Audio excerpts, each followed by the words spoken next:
जैसे श्री कृष्ण जी ने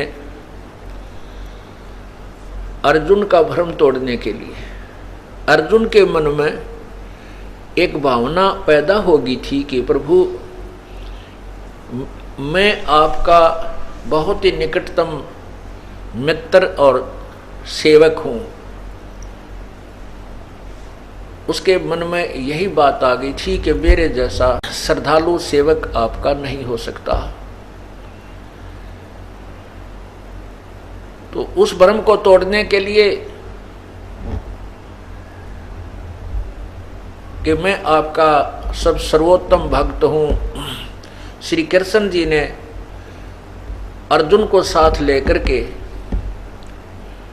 राजा मोरध्वज के घर पहुंचकर उनसे कहा कि हमारे साथ एक शेर है। एक शेर बना लिया अपनी मायात और दोनों ने साधु का रूप धारण कर लिया। राजा मोरध्वज अपने लड़के का राज तिलक करने जा रहा था। उसी उपलक्ष्य में बहुत से व्यक्ति इकट्ठे हुए थे।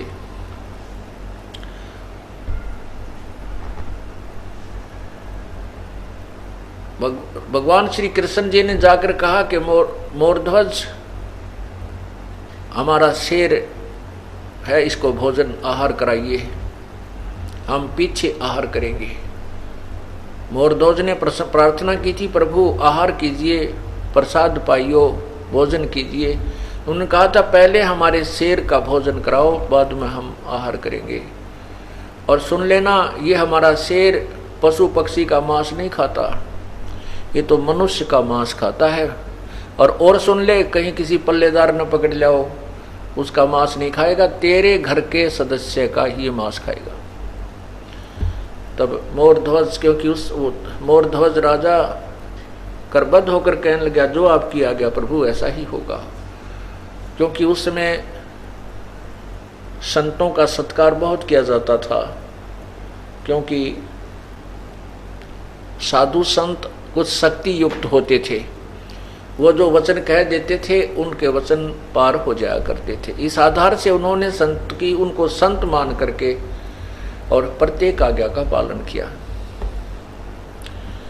तो वो तीनों इकट्ठे होकर के, एक लड़का ताम्रध्वज और मोरध्वज की पत्नी, तीनों इकट्ठे होकर सलाह करने लगे कि महात्मा जी का आदेश है कि उनका शेर एक मनुष्य का आहार करेगा। तो तीनों बतलाने लगे। राजा ने कहा कि लड़के का राज तिलक कर देते हैं, मेरा काम पूर्ण हुआ, तुम माँ बेटा अपना शासन करना, राज्य संभालना, और मैं आहार बन जाता हूँ शेर का। अब उसकी पत्नी ने कहा कि देखो जी, मैं पति भर्ता पत्नी हूँ, और पति भर्ता पत्नी से पहले यदि पति की मृत्यु होती है तो मुझे कलंक लगेगा, मैं नहीं जी सकूंगी। और मेरा काम था तुम्हारा वंश चलाना, वो काम मेरा पूरा हो चुका है, और तुम पिता पुत्र शासन करो। बच्चा है, इसको राज्य का पता नहीं, राजकाज के काम का, आप इसकी गाइड करते रहना, आप दोनों राज करो, और मैं शेर का आहार बनूंगी। अब ताम्रध्वज लड़का सुन रहा था कि माता पिता कहते हैं माता पिता का बहुत ज्यादा ऋण होता है। अभी तक तो आपने मेरी परवरिश की है और मैंने आपकी कोई सेवा नहीं कर पाया, मेरे ऊपर ये पितर ऋण बना रहेगा। मैं आप राज्य करो और मैं शेर का आहार बनूंगा। अब तीनों में यह बात उलझ गई। तीनों अपनी अपनी जिद पर अड़ गए। उधर से श्री कृष्ण जी ने कहा था कि भाई जो आज मेरे शेर का आहार बनेगा वो स्वर्ग चला जाएगा। अब पुण्यात्माओं कहते हैं बैराग नाम है त्याग का, भाई 5-25 माही।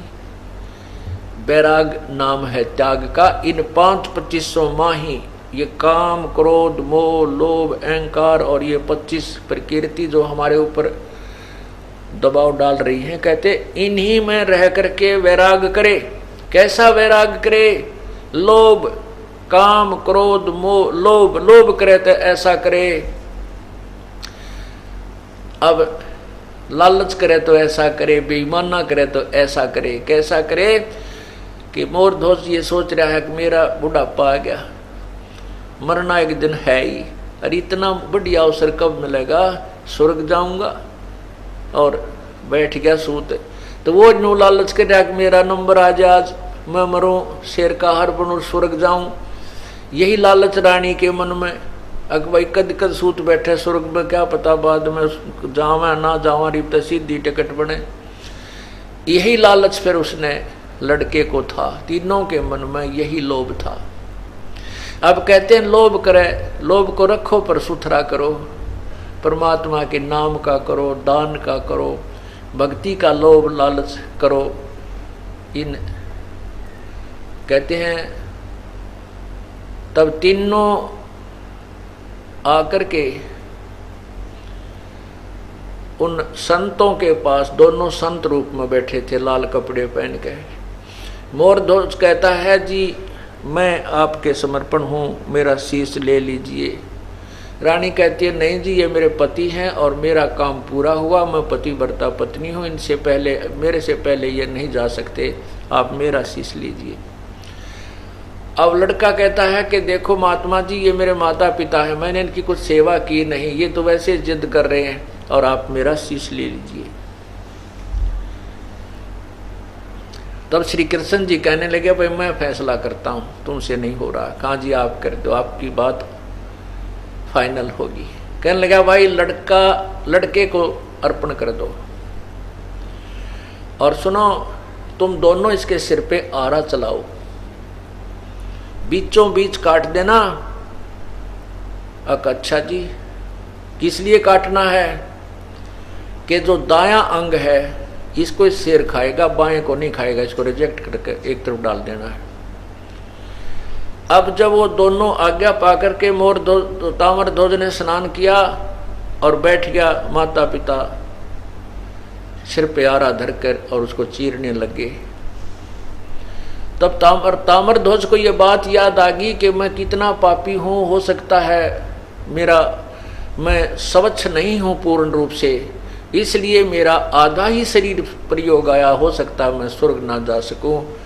दे मैं कितना नीच आत्मा होऊंगा। भगवान ने, साधु जी ने मेरे आधे ही शरीर को स्वीकार किया, इसलिए मैं पूर्ण पाक नहीं हूँ, पवित्र नहीं हूँ। यूं कहकर आंखों में पानी आ गया, रोने लग गया। और तब तक आरा आधे सिर को चीर चुका।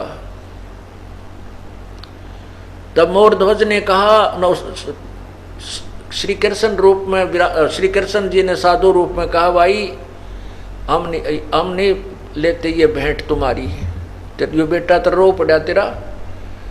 हमने कहा था कि आंखों में आंसू नहीं आने चाहिए, इधर तुम्हारे अंदर मेर तेर होगी तो तुम स्वर्ग भी नहीं जाओगे, और न ही ये शेर आहार करेगा। तो इस लड़के का राजपाट की कोई मन में लोभ लालच रह गया, ये रो पड़ा, हम नहीं खाएंगे इसको।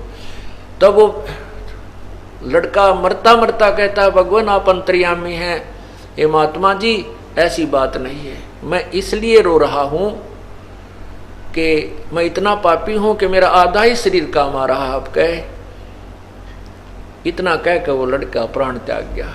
और संत जी उठकर चल पड़े कि ना भाई तुम तो रो पड़े, तुम्हारे सच्ची श्रद्धा से नहीं दिया तुमने ये शीश, ये कच्चापन है तुम्हारे अंदर। तब राजा और रानी पैरों में गिर गए, कहा प्रभु ए महात्मा जी अब तो अंतर्यामी है, बालक था, होगी गलती, अब मुझे चीर लो, मुझे समर्पण कर दो, मैं बिल्कुल तैयार हूँ, बिल्कुल कुछ भी मन में शंका नहीं है, ना कोई लोभ लालच है। रानी कहती है नहीं जी मेरा शीश ले लो और आप जाओ ना हमारे द्वार से, खाली मत जाओ। कहते हैं फिर प्रसन्न होकर के वापस आते हैं और आरा अपने हाथ से उस लड़के के शरीर से निकालकर भगवान श्री कृष्ण ने उसे जीवित कर दिया और कहा मांग मोर ध्वज मांग, तुझे मैं व्योमपति कर हूं, पूरी पृथ्वी का शासन दे, पूरी पृथ्वी का राज दे देता हूं। तो उस ज्ञानी मोर ध्वज ने कहते मांगे तो ये चीज मांगे, कहते नहीं प्रभु मुझे दीजिए भक्ति और भाव सदा संतन परवानी, मुझे तो भाव भक्ति दे दे भगवान और परमात्मा की मैं भक्ति कर सकूं। तो पुण्यात्माओं, मोरध्वज के पुत्र ताम्रध्वज को भगवान ने जीवित कर दिया, श्री कृष्ण जी ने। अब ये इतनी शक्ति युक्त हैं ये कि इस कटे हुए शरीर को ये जोड़ सकते हैं, निशान भी नहीं होगा, लेकिन ये आयु नहीं बढ़ा सकते, ये किए हुए कर्म में कोई भी परिवर्तन नहीं कर सकते, प्रारब्ध को चेंज नहीं कर सकते। इसका प्रत्यक्ष प्रमाण है कि जब सुभद्रा पुत्र अर्थात श्री कृष्ण जी के सगे भांजे अर्जुन का लड़का महाभारत के युद्ध में चक्रव्यूह में मृत्यु को प्राप्त हो जाता है, श्री कृष्ण जी उनको जीवित नहीं कर सके, क्योंकि उसके प्रारब्ध में उसका शेष जीवन नहीं था। सुभद्रा रो रही थी, पांचों पांडव टक्कर मार रहे थे, उनका कुल नाश हो रहा था, और श्री कृष्ण रो रहा था अपनी बहन को से कौली में। अब दोनों बहन भाई चिपट लिपट कर रो रहे थे, टक्कर मार रहे थे, श्री कृष्ण भी रो रहा था, वो जीवित नहीं कर सका। क्यों नहीं कर सका? क्योंकि श्री अभिमन्यु जी की आयु शेष नहीं थी। अब पुण्यात्माओं कहते हैं गोवर्धन कृष्ण न धारो द्रोण गिरि हनुमंत। तुम कहते हो शेष नाग सब सृष्टि उठारा, इनमें कौन भगवंत। काटे बंधन विपत में कठिन कियो संग्राम, चिन्हो रे नर प्राणिया वो गरुड़ बड़ा अकराम। लंका पाट समुद्र पाट लंका गयो, सीता को भरतार। अगस्त ऋषि ने वसारे पी लिए, इनमें कौन करतार। कितनी प्यारी व्याख्या की है प्रभु ने, तुलनात्मक तरीके से प्रश्न किया है कि यदि तुम एक गोवर्धन उठाने मात्र से श्री कृष्ण को भगवान मानते हो, तो द्रोणागिरी पर्वत को हनुमान जी उठा कर लाए थे, और तुम्हारी दंत कथा कहती है कि शेष नाग ने सारी पृथ्वियों को भी ब्रह्मांड को उठा रखा है, सब लोगों को सिर पे रखा हुआ है, और श्री कृष्ण जी ने तो पृथ्वी पर से एक टुकड़ा पहाड़ का ही उठाया। तो इनमें श्री कृष्ण को भगवान कैसे माना, उस शेष नाग को क्यों नहीं माना, हनुमान को क्यों नहीं माना तुम? क्या उस पहाड़ उठाने मात्र से ही उसको भगवान की संज्ञा में आप ले रहे हो? फिर कहते हैं कि जब युद्ध हो रहा था और एक नागफांस नाम का एक शस्त्र छोड़ दिया था, जिससे सभी सेना भी और श्री रामचंद्र और लक्ष्मण समेत ऐसे सावधान होकर खड़े हुओं को, और उन नागों ने सबके नाग लिपट गए थे और उनको ऐसे जकड़ दिया था कि वो बिल्कुल हेल्पलेस हो गए थे, विवश खड़े थे सभी सेनावीर, श्री रामचंद्र भी। उसमें गरुड़ को याद किया श्री रामचंद्र जी ने, गरुड़ देव ने आकर के और सभी नागों को मारा, काटा, खाया। जो भगवान बंधन मुक्त हुए, श्री राम का बंध, राम की बंधन और गरुड़ ने काटे, तो कहते भी नो बताओ वो गरुड़ बड़ा है कि तुम्हारा राम बड़ा जो विवश हुआ खड़ा था। अब कहते हैं तुम इस कारण से ही श्री राम को भगवान मानते हो कि लंका के ऊपर पर्वत पे जल के समुद्र के ऊपर पुल बना दिया था। अरे पुल भी किसने बनाया था वो तो बाद की बातें हैं, कैसे बना था? कहते हैं अगस्त नाम के ऋषि, तुम ही बताते हो तुम्हारी कथा के उसने एक घूंट में सभी समुद्रों को सुखा दिया था, पी लिया था। तो इनमें भगवान कौन सा हुआ? अब तुमने माना है कि श्री कृष्ण जी ने अर्थात विष्णु जी ने मोरध्वज राजा के पुत्र ताम्रध्वज को आरे से चिरवा कर मृत्यु के प्राप्त हुए को जीवित कर दिया, केवल इसी मात्र से प्रभु मान लिया। अब सुनाते हैं उस परम पिता परमात्मा कबीर परमेश्वर के द्वारा ऐसी ही लीला जो छुपा दी गई, जो लाल के महिमा को दबा रखा था, इस लाल को कूड़े में डाल रखा था, वो कथा आपको सुनाते हैं। एक समय कबीर परमात्मा राजा सिकंदर लोधी के साथ काशी से और दिल्ली आ रहे थे। जैसा कि आपने पूर्व सत्संगों में सुना है कि कबीर परमेश्वर ने श्री रामानंद जी का जो शिष्य, रामानंद जी का शिष्य सिर गर्दन सिकंदर लोधी ने अपनी तलवार से काट दी थी, उसको जीवित कर दिया था। एक तो प्रमाण यही हो गया, इसके पैरेलल जो आपने अभी श्री कृष्ण जी की महिमा के अंदर सुना है।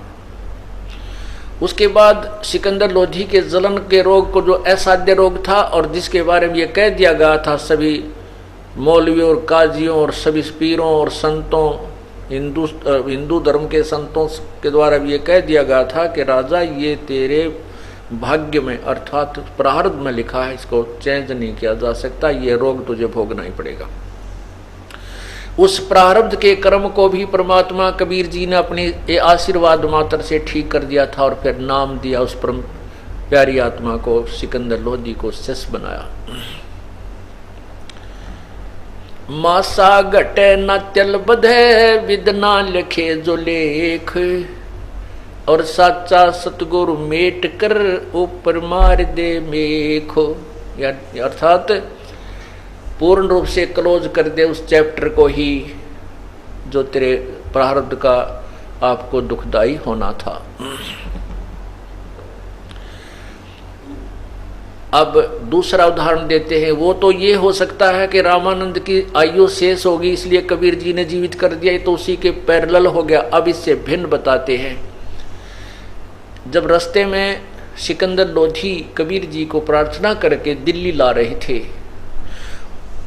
और ये सोच रहा था सिकंदर लोधी के ऐसे महापुरुष के विचारों को दिल्ली के लोग सुनेंगे, हिंदू और मुसलमानों का जो आपस में बैर भाव यह समाप्त हो जाएगा, क्योंकि इनका बहुत निर्मल ज्ञान है और ये सबको एक करने वाला है।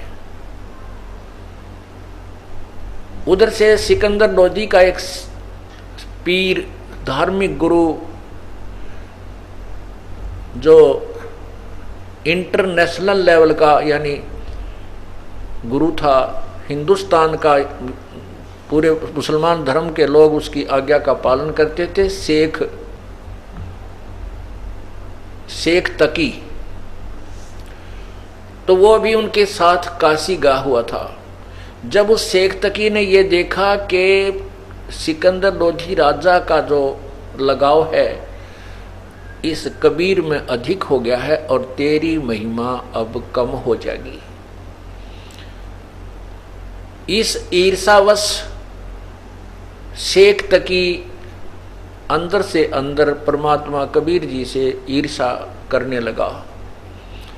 रास्ते में जब आ रहे थे हाथियों पर चल रहे थे, कुछ घोड़े सवार थे, हजारों की संख्या में सैनिक थे, पूरा लश्कर चल रहा था। रात्रि के समय एक दरिया पर पड़ाव डाला, रात्रि को वहां रुक के अलग अलग टेंट लग गए। सुबह जब हुआ तो सिकंदर लोधी शेख तकी के चरण लेने के लिए गया, क्योंकि उनका धार्मिक गुरु था। शेख तकी ने मुंह बना लिया और मुंह फेर लिया, नो करके बैठ गया।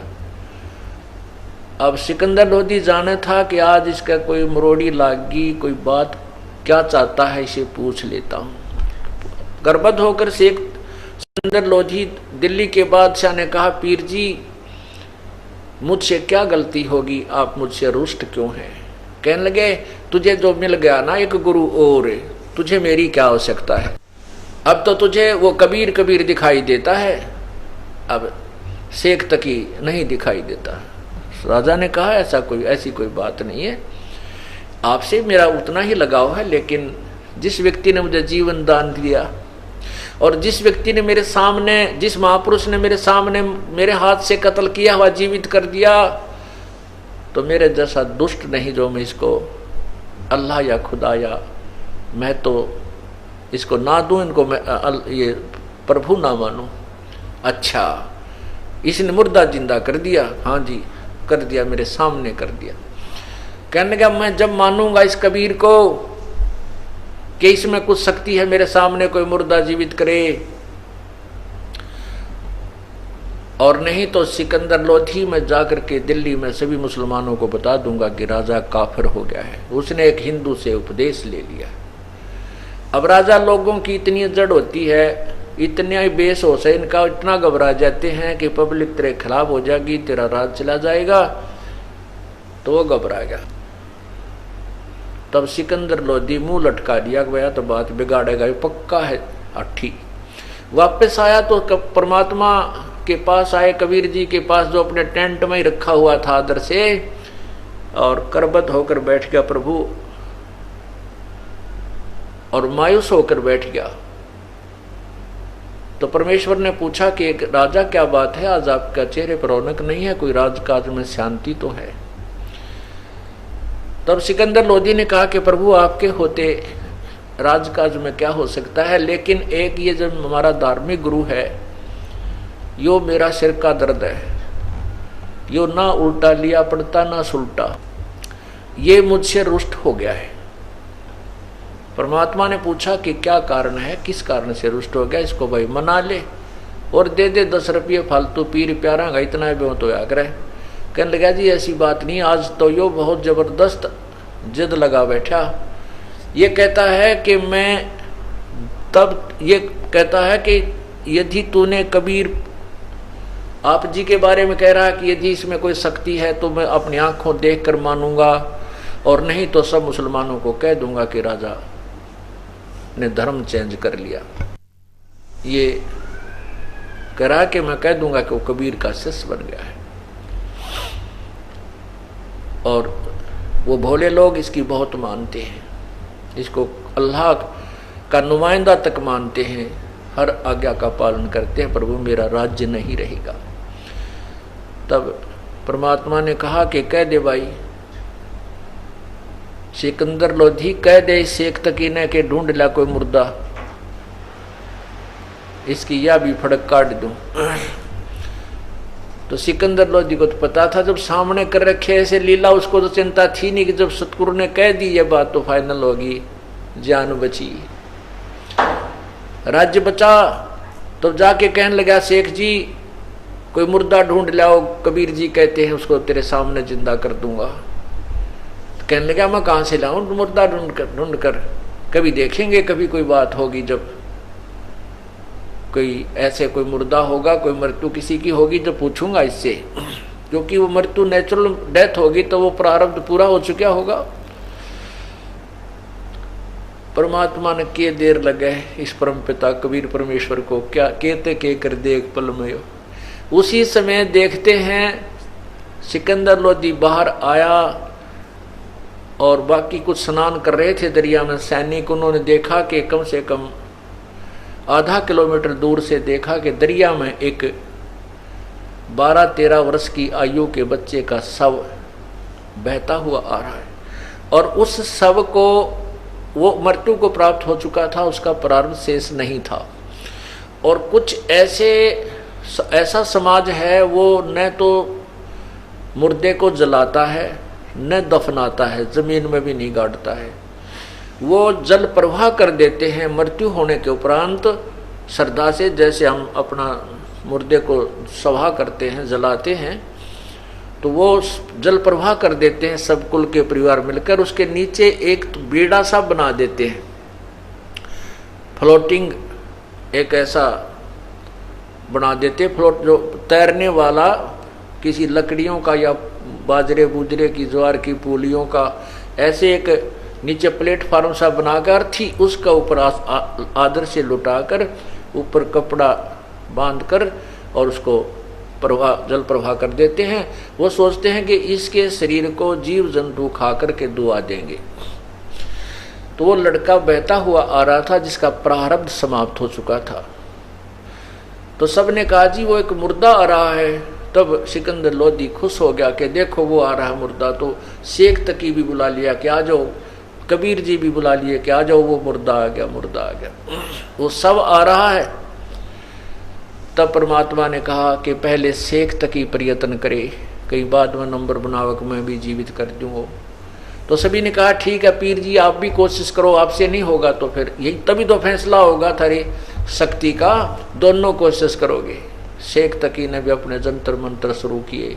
तब तक वह मुर्दा बहता हुआ काफी दूर चला गया, लगभग 2 फरलांग, जब तक वो जंतर मंत्र शेख तकी करता रहा। तब शेख तकी ने कहा कि कभी मुर्दे जिंदे थोड़े ही होते हैं, तो कयामत के समय जीवित होंगे, अब थोड़े ही होते हैं। ये झूठ बोलता है।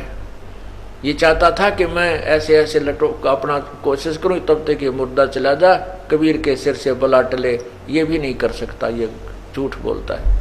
तो परमात्मा ने कहा कि शांत हो जाइए पीर जी। तब परमेश्वर ने, जो कि लगभग 2 फरलांग, लगभग आधा किलोमीटर से दूर जा चुका था, वो सब बहता हुआ डाउन स्ट्रीम में, नीचे की तरफ, वहां से परमात्मा ने संकेत किया, ऐसे हाथ कर दिया वापस, तो वो मुर्दा जैसे मशीन वाली जो नौका चलती है मोटर वाली, इस प्रकार अप स्ट्रीम में पानी के विपरीत प्रभाव की तरफ ऐसे चल पड़ा जैसे नौका चल कर आती है और सामने आकर लहर नीचे से जा रही है और वो सब ऊपर यूं का यूं स्थिर है। तो परमात्मा ने कहा, हे जीवात्मा, जहां भी है इस सब शरीर में प्रवेश कर और कबीर हुक्म से बाहर आ जा। अब जहां अल्लाहु अकबर का हुक्म हो, जो कहते हैं, इसमें फजाइल आमाल नाम की एक बुक है मुसलमान भाइयों की, उसमें लिखा है कि ये कबीर, अल्लाह कबीर जो है, ये ऐसा कलमा है, ऐसा मंत्र है कि इसके उच्चारण करने से आसमान भी के रास्ते फट जाते हैं, सब आसमान खुलते चले जाते हैं। तो उसी समय वो जीवात्मा जहां भी जिस चूनी में जाना था, उसकी तैयारी धर्मराज के दरबार में हो रही थी। वहां से परमात्मा के आदेश से तुरंत वो जीवात्मा वापस आई और लड़के में प्रवेश की, शव में प्रवेश किया, और वो शरीर ऐसे ऐसे कंपन करने लगा। वो लड़का जीवित होकर के बाहर आया। आते ही कबीर परमेश्वर को दंडवत प्रणाम किया। बोलो बंदी छोड़ कबीर परमेश्वर जी की जय। अब शेख तकी की तो नानी मर गई, अगले भैया भी बात बिगड़ गई, ये भी मुर्दा जिंदा कर दिया। शेख तकी से कहा सिकंदर लोधी ने कि देखो पीर जी, मैं कोई गलत नहीं कह रहा था। शेख तकी कहने लगा, ये जादूगर है, जादूगर। ये लड़का सदमे में था, ये मरा नहीं था, हैं? ये तो जादूगर है, आम आदमी कर दे इस तरह की बातें। मैं नहीं मानता इस बात में। अब पुण्यात्माओं के जिस लीला के कारण श्री कृष्ण और विष्णु जी को आपने प्रभु माना हुआ था कि मोर ध्वज के लड़के ताम्र ध्वज को जीवित करने मात्र से प्रभु मान लिया था, तो वो प्रमाण रामानंद जी की गर्दन काटी शेख सिकंदर लोधी ने सैकड़ों की संख्या के सामने, और उसको फिर प्रभु ने जीवित किया। और इस बच्चे का प्रारब्ध नहीं था और फिर भी परमात्मा ने इसे जीवित किया। लेकिन जो कहता है ना मानो ना मानो, उसके आगे चाहे गर्दन काट कर धर दे, आदमी मानना ना करते। मानने वाले तो एक के दो संकेत में मान जाते, एक या दो उदाहरण को सत्य मान लेते हैं। फिर भी परमात्मा ने अपनी समर्थता का प्रमाण देना था। तो वो लड़का जो जीवित हुआ, तो सभी उपस्थित सैनिकों और राजा ने और सभी ने कहा कि आपने कमाल कर दिया कबीर देव, आपने कमाल कर दिया, आपने कमाल कर दिया। उस बच्चे का नाम कमाल रख दिया और उसको अपने पुत्र के तुल्य अपना शिष्य बनाकर अपने साथ रखा प्रभु ने। उसके